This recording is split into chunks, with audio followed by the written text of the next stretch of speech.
नमस्कार, लक्षवेधीमध्ये आपल्या सगळ्यांचं स्वागत। मी प्रसाद काथे। भारतामध्ये समान नागरी कायदा आणण्याच्या साठीची चाचपणी सुरू झालेली आहे। सर्वसामान्यांना या निमित्ताने हा कायदा आणण्याच्या बाबत त्यांचं काय म्हणणं आहे ते केंद्र सरकारच्याकडून विचारलं जात आहे। केंद्र सरकार या निमित्ताने जनमताची नोंदणी करून घेत असतानाच दुसऱ्या बाजूला या कायद्याच्या अस्तित्वाची, अंमलबजावणीची आणि संभाव्य आव्हानांची चर्चा सुद्धा तितक्याच जोमाने सुरू झालेली आहे। समान नागरी कायदा हा भारताची आत्ताची गरज आहे का, इथपासून ते समान नागरी कायदा आला तर भारत एकसंघ होईल आणि कायदेशीर दृष्ट्या सुद्धा एक राहून पुढे जाईल, इथपर्यंतच्या विविध मुद्द्यांची चर्चा होत आहे। राजकीय पातळीवर भारतीय जनता पार्टीच्या अस्तित्वापासून जे मुद्दे त्यांच्याशी जोडले गेलेले आहेत त्यातला एक महत्त्वाचा मुद्दा समान नागरी कायद्याची अंमलबजावणी। भाजपाचं सरकार तसं पाहायला गेलं तर भारतात संपूर्ण बहुमतात आत्ताच आहे।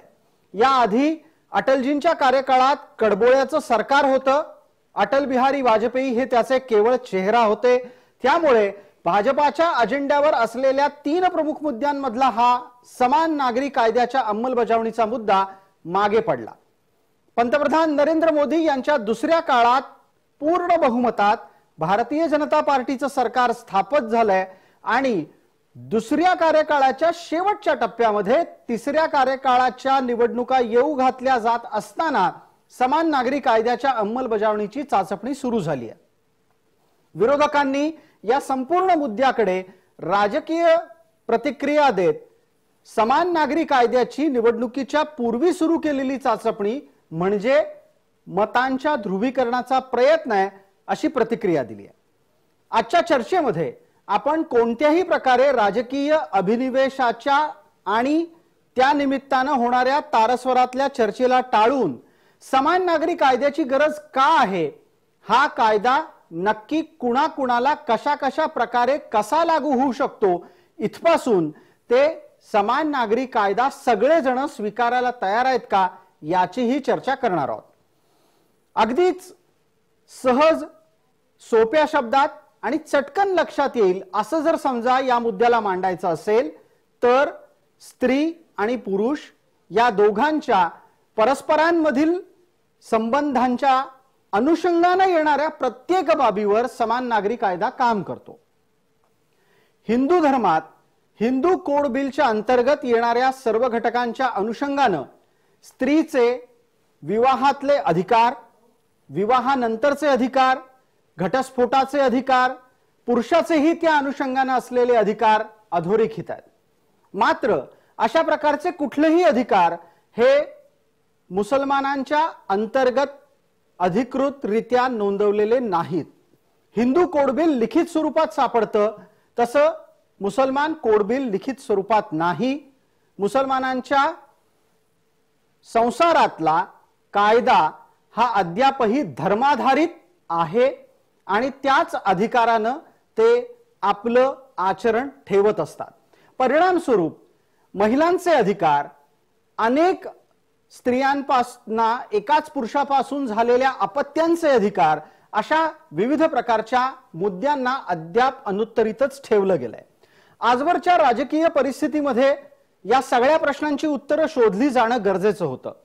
जसजसा काळ बदललाय तसतसं हिंदू धर्मानं आपल्यातल्या अनेक रूढी परंपरा आणि त्याचबरोबर अडचणीत ठरणाऱ्या सामाजिक प्रथांना दूर सारलंय। अशाच प्रकारची अपेक्षा ही इतर सर्व धर्मियांकडून आहे। भारतामध्ये हिंदू, मुसलमान, ख्रिश्चन, शीख, बौद्ध, जैन अशा मान्यता प्राप्त प्रथा, परंपरा, संप्रदाय, धर्मांची अस्तित्वता आहे आणि त्यांना यापुढे एकत्र घेऊन चालण्यासाठी एका कायद्याची गरज सांगितली जाते। समान नागरी कायद्याची गोष्ट भारतीय जनता पार्टीने केली म्हणून ती एका धर्माच्या चष्म्यातून बघण्यापेक्षा अशा प्रकारची गरज ही संविधान निर्मात्यांच्या पासून मांडली गेलेली आहे। सर्वोच्च न्यायालयाने सुद्धा तशीच बाब समोर आणलेली असताना केवळ आणि केवळ धार्मिक ध्रुवीकरणाच्यासाठी त्याला विरोध करणं हे कितपत योग्य? या आणि अशा प्रकारच्या विविध मुद्द्यांच्या आधारे आजची लक्षवेधीची चर्चा समान नागरी कायद्याची भारताला गरज का आहे? या निमित्ताने आपण चर्चेला पुढे जात असताना माझ्यासोबत असलेले मान्यवर कोण आहेत यांचा परिचय आपल्याला पटकन करून देतो. आपल्या सोबत 2 कायदेतज्ञ आहेत. आपल्या सोबत गुणरत्न सदावर्ते आहेत, त्याचबरोबर प्रवर्तक पाठक आहेत. या कायद्याच्या अनुषंगाने मुसलमान समाजात नक्की काय घडतंय, कायद्याच्या बाबतीत काय प्रकारचा विचार आहे, काय प्रकारचा बदल व्हावा न व्हावा, या अनुषंगाने जावेद आनंद आपल्या सोबत जोडले गेलेले आहेत. सामाजिक कार्यकर्ते म्हणून ते आपल्याला परिचित आहेत. पत्रकार या नात्यानेही आपण त्यांचं काम पाहिलंय. त्रिस्ता सेटलवाड यांचे पती या नात्याने त्यांनी केलेली सामाजिक चळवळ ही आपण पाहिली आहे. त्याच्यावरचे वादविवाद सुद्धा आपण ऐकलेले आहेत. जावेद आनंद यांच्याशी आपण या चर्चेत सहभागी होणारच आहोत आणि त्याचबरोबर आपल्या सोबत असलेल्या दोन्ही मान्यवर कायदेतज्ञांनाही चर्चेत आपण टप्प्याटप्प्याने सामावून घेणार आहोत. मला वाटतंय की माझ्यासोबत जोडल्या गेलेल्या सगळ्यांना माझा आवाज अतिशय स्पष्टपणे येतो आहे. मी पहिला मुद्दा पटकन प्रवर्तक पाठक आपल्यापर्यंत घेऊन येतो. भारतात समान नागरी कायद्याच्या साठीची 2023-24 ही योग्य वेळ आहे का, इथून चर्चा करण्याची सुरुवात आहे. आपण आपलं म्हणणं मांडावं. आपल्यासाठी 1 मिनिटाचा पूर्ण वेळ आहे. नमस्कार, धन्यवाद आपण मला बोलवलं त्याबद्दल. समान नागरी कायदा मांडण्याचं स्वप्न हे आपल्या घटनाकारांनी बघितलेलं आहे. हे ज्यावेळेस भारताची राज्यघटना लिहिली गेली त्यावेळेस हा विचार झाला होता. त्याच्यामुळे योग्य वेळ कोणती, तर मला वाटतं की योग्य वेळ ही तेव्हाची होती जेव्हा सर्वप्रथम सर्वोच्च न्यायालयाने आपल्या संपूर्ण देशाला सांगितलं की युनिफॉर्म सिव्हिल कोड अर्थात समान नागरी कायदा हा त्वरित लागू करण्यात यावा. दुर्दैवाने त्याला धार्मिक रंग देण्यात आला आणि धार्मिक रंग दिल्या गेल्यामुळे आज तागायत हा समान नागरी कायदा अस्तित्वात येऊ शकलेला नाही. पण सुदैवाने आत्ताच जे काही सरकार आहे हे सरकार त्या दृष्टीने पावलं उचलताना दिसत आहे. त्याच्यामुळे अशी आपण आशा करू शकतो की पुढच्या काही दिवसामध्ये या संदर्भातलं बिल येऊ शकेल आणि या संदर्भातला कायदा लागू होऊ शकेल. सर्वप्रथम मला आपल्या सगळ्या प्रेक्षकांना सांगायचं आहे की मुळात समान नागरी कायदा आणि धर्म याचा दुरान्वय संबंध नाही आणि हे माझं म्हणणं नाहीये, हे सर्वोच्च न्यायालयाचं म्हणणं आहे. एका प्रकरणात अर्थात जॉन वल्लमट्टम या विरुद्ध शासन या प्रकरणामध्ये साधारण 2003 साली सुप्रीम कोर्टाने हे स्पष्ट केलं की धर्म स्वातंत्र्य म्हणजे विवेकाचं स्वातंत्र्य आणि त्याचं मुक्त अनुसरण, त्यासाठी असलेला धर्माचा सराव आणि प्रचार. मात्र विवाह, वारसा हक्क, मृत्यूपत्र आणि इतर असे संबंधित विषय हे पूर्णपणे धर्मनिरपेक्ष आहेत आणि याचा दुरान्वयी संबंध नाही. त्यामुळे आपण जे मला विचारलं की आत्ताची वेळ योग्य आहे का, मी तर म्हणेल गेलेली आधीची वेळ योग्य होती, आत्ताची वेळ योग्य आहे आणि उद्याची वेळ तर 100% योग्य असणार आहे. बिलकुल प्रवर्तक पाठक, धन्यवाद. आपण आपली भूमिका मांडलीत, वेळेत मांडलीत. मला पटकन या निमित्तानं चर्चेला पुढे न्यायचंय आणि ॲडव्होकेट गुणरत्न सदावर्ते आपल्यापर्यंत हा विषय आणायचा आहे. आपला स्वतःचा पीएचडीचा थिसिस हा सुद्धा या विषयाला अंतर्भूत करून पुढे गेलेला आहे. डॉक्टर बाबासाहेब आंबेडकरांनी राज्यघटना लिहिली आणि त्या निमित्तानं त्यांनी समान नागरी कायद्यावर सुद्धा चिंतन केलेलं आहे. याबाबत आपल्याकडून बाबासाहेबांनी समान नागरी कायद्याच्या संदर्भात त्यावेळेला काय भूमिका मांडली ते अपेक्षित करतो आणि हा कायदा असला पाहिजे असं हिंदू कोड बिल करणाऱ्या बाबासाहेबांना का वाटलं तेही सांगा. सदावर्तेजी. म्हणजे सारासारपणे जेव्हा युनिफॉर्म सिव्हिल कोडवर डॉक्टर बाबासाहेब आंबेडकरांच्या हयातीमध्ये या चर्चेला सुरुवात झाली म्हणण्यापेक्षा संविधानाच्या निर्मितीच्या वेळेस जे म्हणजे डॉक्टर बाबासाहेब आंबेडकरांना वाटत होतं भारताच्या संपूर्ण कल्याणासाठी आणि तत्पूर्वी थोडंसं आपल्याला झाकून पाहावं लागेल की भारतरत्न डॉक्टर बाबासाहेब आंबेडकरांची जी भूमिका होती, मग ती स्टेट अँड मायनॉरिटीजच्या संदर्भातला विषय असेल त्यांच्या लिखाणावरला किंवा पार्टिशन, भारत पाकिस्तान पार्टिशनचा असेल, त्यांना कायम असं संविधान निर्मितीच्या वेळेस असं वाटलं की भारतीय संविधानाचं जे कलम 14 आहे आणि वी द पीपल जी सुरुवातच आहे या संविधानाची, तर संविधानामध्ये समानता ही त्यांच्या डोक्यात कायमच होती आणि त्यांनी कधी सुद्धा धार्मिक म्हणजे आपण जसं म्हणता परंपरा तुमच्या वेशभूषा भाषा तुमचे जे आचार विचार याच्यावर कधीही सुद्धा बंधनं येऊ नयेत म्हणून 14च्या नंतर पुढे 25 आर्टिकल 14च्या नंतर 25व्या आर्टिकल पासून ती म्हणजे धार्मिक स्वातंत्र्य किंवा समानता सुद्धा तुम्हाला दिलेली आहे. पण झालं असं की म्हणजे डॉक्टर बाबासाहेब आंबेडकरांच्या डोक्यात जे स्पष्ट होतं की पाकिस्तानाच्या वेळेस त्यांच्या डोक्यात जे चाललेलं होतं फाळणीच्या वेळेस सुद्धा पुढे जाऊन समानतेचं तत्व सर्वांकश म्हणजे या देशाच्या पूर्ण कल्याणासाठी वापरलं जावं लिखित संविधानातून हे त्यांना दिसत होतं आणि अडथळाही दिसत होता. कारण एकतर सर्वानुमते या देशामध्ये कायदा यावा समानतेचा. युनिफॉर्म सिव्हिल कोड म्हणजे काय? समानतेचा पूर्ण कायदा. लक्षात घ्या. त्याला डायरेक्टिव्ह प्रिन्सिपल ऑफ स्टेट पॉलिसीच्या अनुषंगाने आपण आर्टिकल 44 पासून सुरुवात करतो.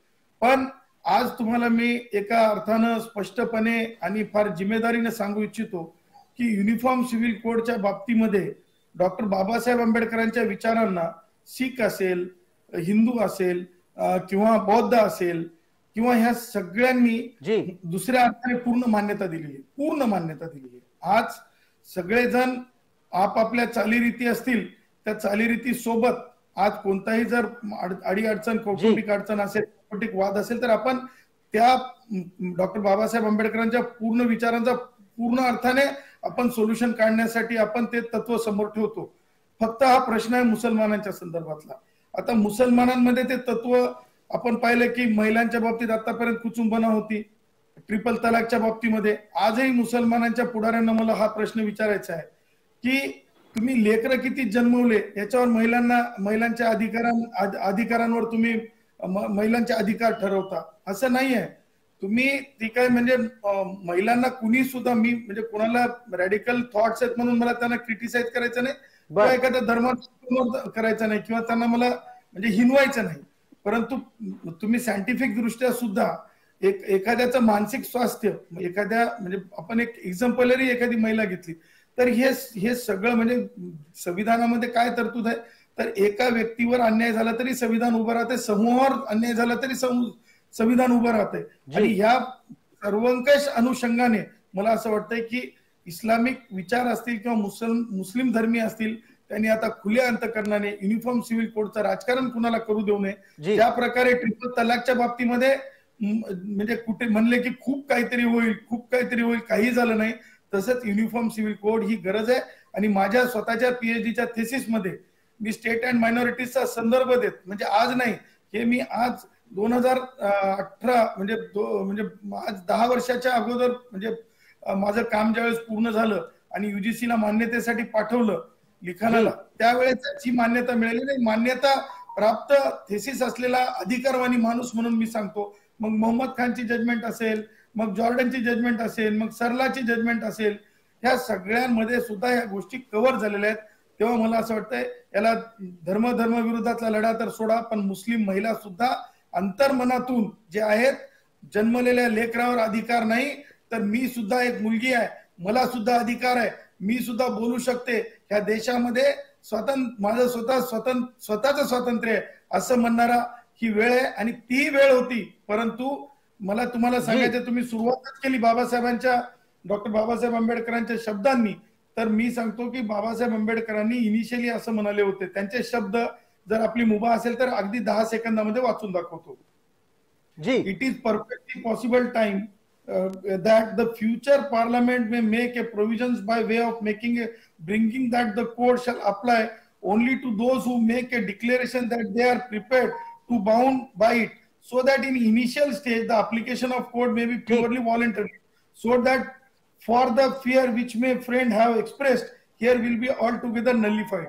त्यांना असं वाटत होतं की हे सुरुवात होऊ द्या आणि सुरुवातीला टेम्पररीली जरी काँग्रेसने हे विचार खरोखर या देशात खऱ्या समानतेसाठी भारतरत्न डॉक्टर बाबासाहेब आंबेडकरांच्या खरा विचार रुजवण्यासाठी जर केला असता तर मी आज तुम्हाला सांगतो की मुस्लिम धर्मीय महिला सुद्धा आज मोठ्या संख्येने शासनात, प्रशासनात, राजकारणात सगळीकडे दिसल्या असत्या. आणि हे फेल्युअर काँग्रेसी सत्ताधाऱ्यांचे असं मी ह्या क्षणाला तरी अधिकारवाणी संविधानिक दृष्टी आणि राजकीय दृष्ट्या सुद्धा आपल्यासमोर ठेवत आहे. धन्यवाद गुणरत्न सदावर्तेजी. चर्चेला या निमित्तानं पुढे नेत असताना आपल्याला जावेद आनंद यांना आता चर्चेमध्ये समाविष्ट करायचं है, सामावून घ्यायचं है. जावेद जी, मुझे लगता है अभी तक जितनी बात रखी गई वो आप तक पहुंची होगी, आपको सुनाई भी दी गई होगी. मैं आपसे जो बात करूंगा उसके जवाब में अगर आप मराठी में बोले तो बेहतर है, ना बोले तो भी हम संवाद तो बिल्कुल जारी रख सकते हैं. मेरी आवाज आ रही है आपको? सबसे पहले जी आ रही है. नमस्कार. नमस्कार. ये जानना चाहेंगे कि अभी तक जो भी बातें रखी, मौजूदा हालात पे भी बात हुई और इससे पहले जब भारत की स्वाधीनता की लड़ाई खत्म होकर हम संपूर्ण स्वराज की तरफ बढ़ रहे थे तब हो रखी बात के भी बारे में कहा गया. अब आप सीधे सीधे इस बात पे गौर कराइए, भारत का मुसलमान क्या कॉमन सिविल कोड को स्वीकार करने की मानसिकता बना चुका है? भारत का मुसलमान क्या उसने अपनी मानसिकता बना ली है, ये तो मैं नहीं कह सकता हूं. मुझे बल्कि थोड़ा इसमें शक है कि उनकी मानसिकता, ये उलमा जो धार्मिक नेता हमारे धर्मगुरु हैं, उन्होंने उनको ये एक गलत बात उनके मन में बिठा दी है कि ये जो शरिया है, ये शरिया के नाम पे इस देश में जो मुस्लिम पर्सनल लॉ है वो महिला के विरुद्ध है. वो उसमें अन्याय, it is totally unjust end blatantly unjust end it is anti women. बल्कि मैं यहां तक कहूंगा कि मेरी छोटी सी समझ जो कुरान के है वो एंटी कुरान भी है.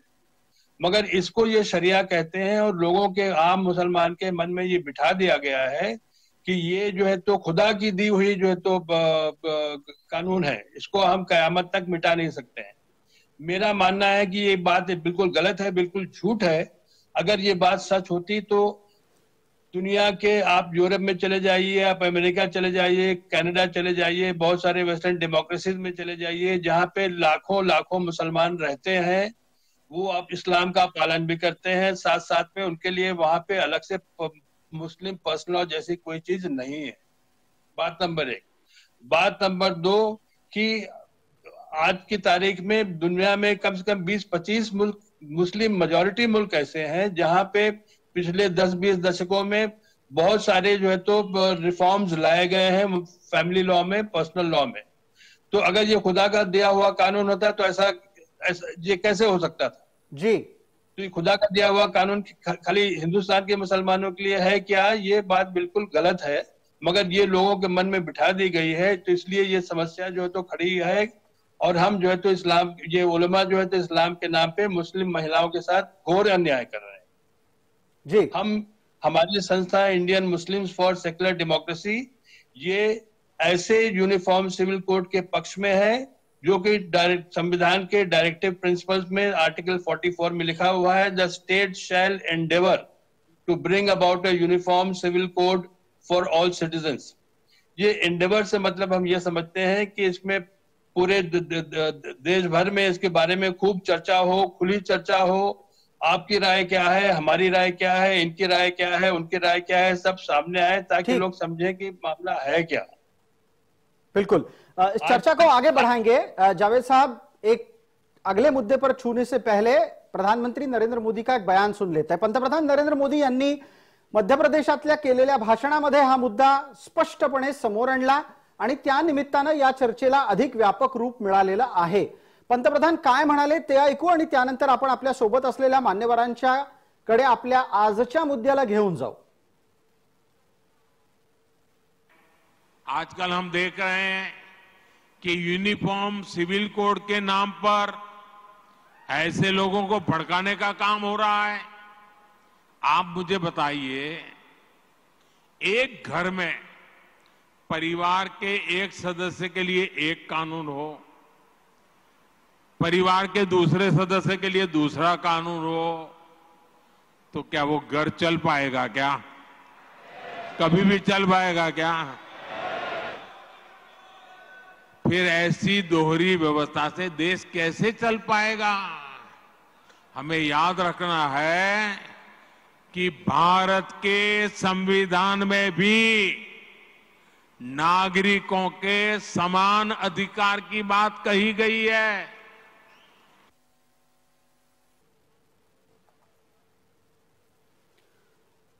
पंतप्रधान नरेंद्र मोदी यांनी केलेल्या वक्तव्यातून समान नागरी कायद्याच्या संदर्भातली त्यांच्या राजकीय पक्षाची, विद्यमान सरकारची भूमिका अधोरेखित होते. मला ॲडव्होकेट प्रवर्तक पाठक यांना याच निमित्तानं बोलतं करायचंय आणि पंतप्रधानांच्या वक्तव्यातला संदर्भ घेत मी त्यांना हा प्रश्न विचारू इच्छितो की पाठक साहेब, जेव्हा सगळ्यांना कायदा समान असला पाहिजे असं म्हटलं जातं, तेव्हा ही गरज 2023ला देशाचा पंतप्रधान बोलून दाखवतो. ही गरज 1947ला लक्षात का नाही आली आणि 1947 पासून किंबहुना 1947लाच, अगदीच 47ला नाही जमत, राज्यघटना आली त्यावेळेपासून अंमलात का आली नसेल? मला असं वाटतं की तेव्हापासून प्रयत्न झाले. ज्यावेळेस घटना समिती समोर समान नागरी कायद्याचा विषय चर्चेला आला त्यावेळेस 3 विशेषतः प्रामुख्याने त्याच्यामध्ये दुरुस्ती सुचवण्यात आल्या होत्या. की त्यातली पहिली दुरुस्ती होती की पर्सनल लॉला आपण याच्यामधनं वगळूयात. दुसरी दुरुस्ती सुचवण्यात आली होती की प्रत्येक समाजाची, त्या कम्युनिटीची, त्या धर्माची आपण पूर्व परवानगी घेऊयात किंवा समान नागरी कायदा हा ऐच्छिक असावा प्रत्येक कम्युनिटीसाठी. अशा पद्धतीचे, अशा आशयाचे काही तरतुदी, अमेंडमेंट्स या घटना समिती समोर सुचवण्यात आल्या होत्या. त्याला घटना समितीने स्पष्टपणे नकार दिला आणि त्यावेळेस माननीय डॉक्टर बाबासाहेब आंबेडकरांनी आठवण करून दिली की ब्रिटिश काळामध्ये ब्रिटिशकालीन भारताचा मोठा भाग अर्थात सेंट्रल प्रोव्हिन्स आणि बॉम्बे प्रोव्हिन्स इथे सक्सेशनसाठी म्हणजे वारसा हक्कासाठी हिंदू कायदा लागू होता. आता मला आपल्याला सांगायला निश्चित आवडेल की हिंदू कायदा जर आपण विचार केला तर मुळात हिंदू धर्मामध्ये एवढे असंख्य आणि अनेक संप्रदाय आहेत, त्या संप्रदायाचे अनेक वेगवेगळे नियम आहेत आणि अशा पद्धतीने त्या सगळ्यांना एकत्रित करणं, एक संध करणं, याचं पहिलं पाऊल जे होतं ते म्हणजे हिंदू कोड बिल, जे 1956 मध्ये आलं.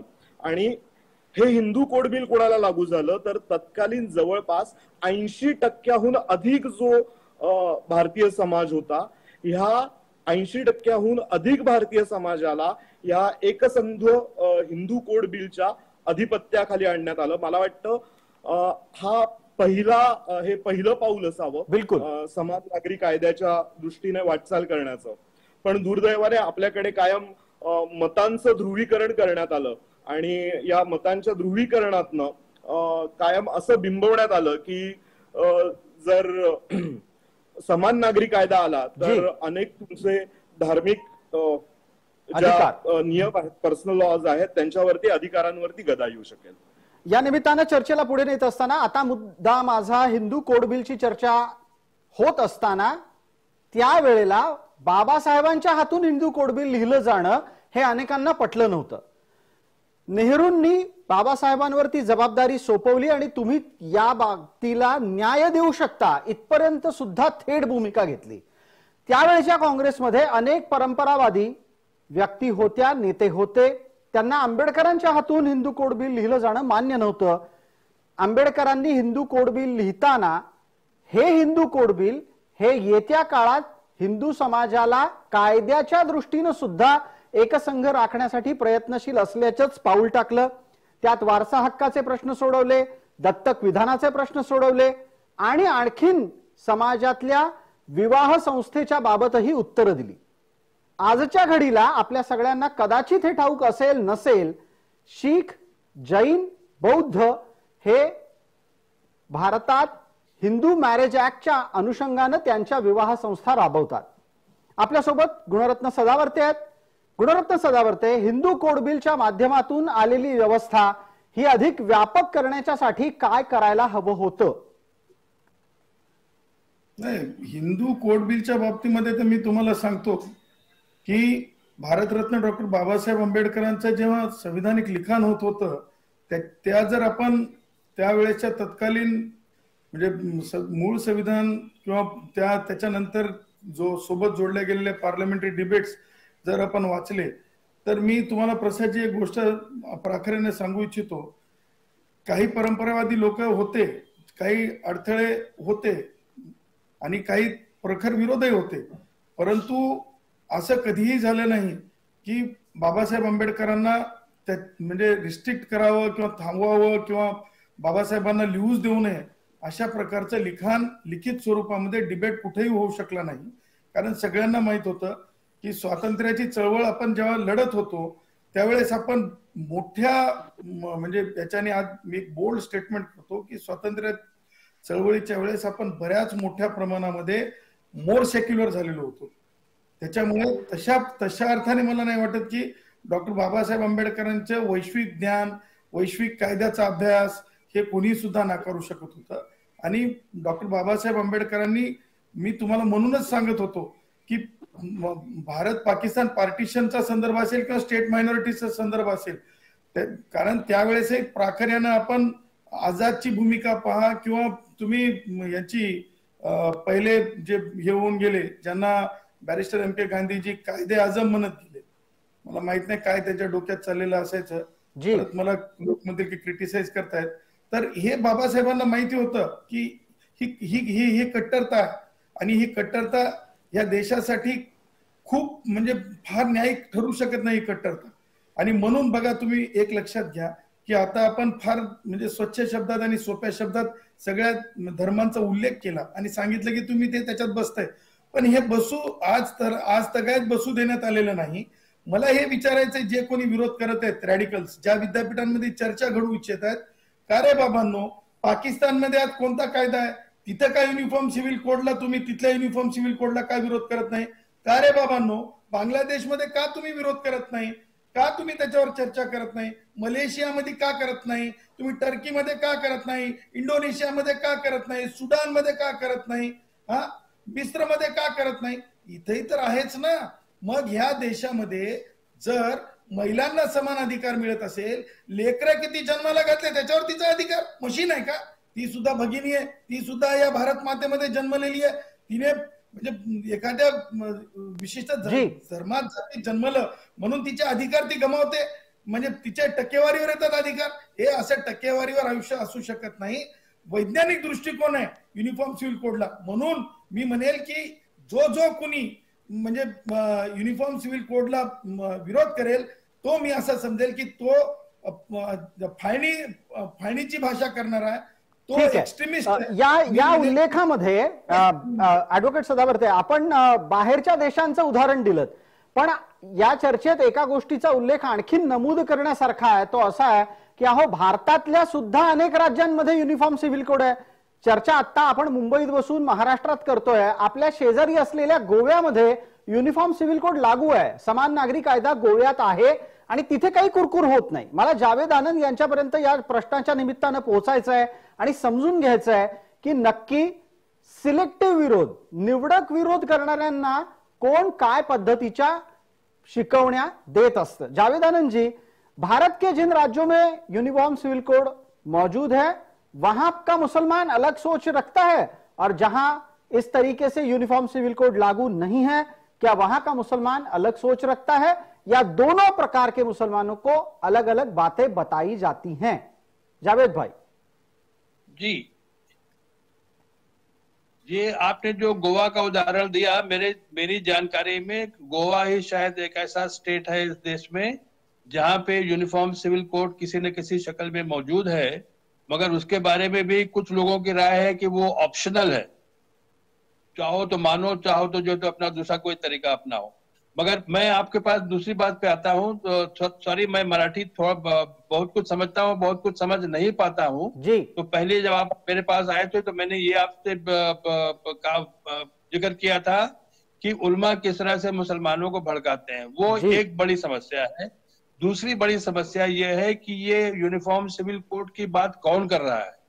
ये वो पार्टी कर रही है, ये वो संघ परिवार कर रहा है जो कि मुस्लिम विरोधी, जिसकी नीति जो है तो खास तौर से 2014 से आज की तारीख में जो है तो स्पष्ट है. एक तरफ आप मुस्लिम, अभी प्रधानमंत्री जी ने कल ही मुस्लिम बहन और बेटियों की बात की, दूसरी तरफ इसी देश में हिंदू धर्म संसद की तरफ से genocide of Muslims, economic boycott of Muslims की बार बार जो है तो लगातार हेट स्पीच जैसी होती है, उस पर आप कुछ नहीं बोलते हैं. तो ऐसी पार्टी जब यूनिफॉर्म सिविल कोड की बात करती है तो शक होता है कि ये क्या अपना एक विशेष धर्म और विशेष तौर तरीके दूसरों पे लादने का प्लान है क्या? इससे उनकी समस्या और थोड़ा बढ़ जाती है। दुर्भाग्य की बात यह है कि आजादी से लेके आज तक सेक्युलर पार्टी जो है उनको जो है तो मुस्लिम समाज को तैयार करने के लिए, मानसिकता तैयार करने के लिए प्रयत्न करना चाहिए था, जो उन्होंने नहीं किया। इसका नतीजा यह है कि यूनिफॉर्म सिविल कोड जो कि एक सेक्युलर इशू है, सेक्युलर भारत का सेक्युलर इशू है, उसका कम्युनलाइजेशन हो गया है, उसकी राजनीति खेली जा रही है। अभी 2014 एक वक्ता ने शुरू में कहा कि ये सही समय है यूनिफॉर्म सिविल कोड को लाने का। ये सही समय क्या इसलिए है कि 5 महीने के अंदर 4-5 स्टेट में जो है तो इलेक्शन होने वाले हैं, 1 साल के अंदर जो है तो पूरा जनरल इलेक्शन होने वाला है, तो इलेक्शन से पहले ही क्यों बार बार ये यूनिफॉर्म सिविल कोड की बात आती है? तो इसलिए हमें शक होता है, हम जैसे सेक्युलर माइंडेड प्रोग्रेसिव मुस्लिम्स को जो कि यूनिफॉर्म सिविल कोड के इन प्रिंसिपल पक्ष में है, हमको भी शक होता है कि इसमें राजनीति ज्यादा है, हिंदुत्व की राजनीति ज्यादा है और महिलाओं की चिंता कम है। और दूसरी बात यह है कि आज तक कोई ड्राफ्ट सामने क्यों नहीं लाता है? कोई एक ड्राफ्ट सामने आ जाए तो समझ में आ जाए कि भाई इसमें ये होने वाला है, ये होने वाला है, ये होने वाला है।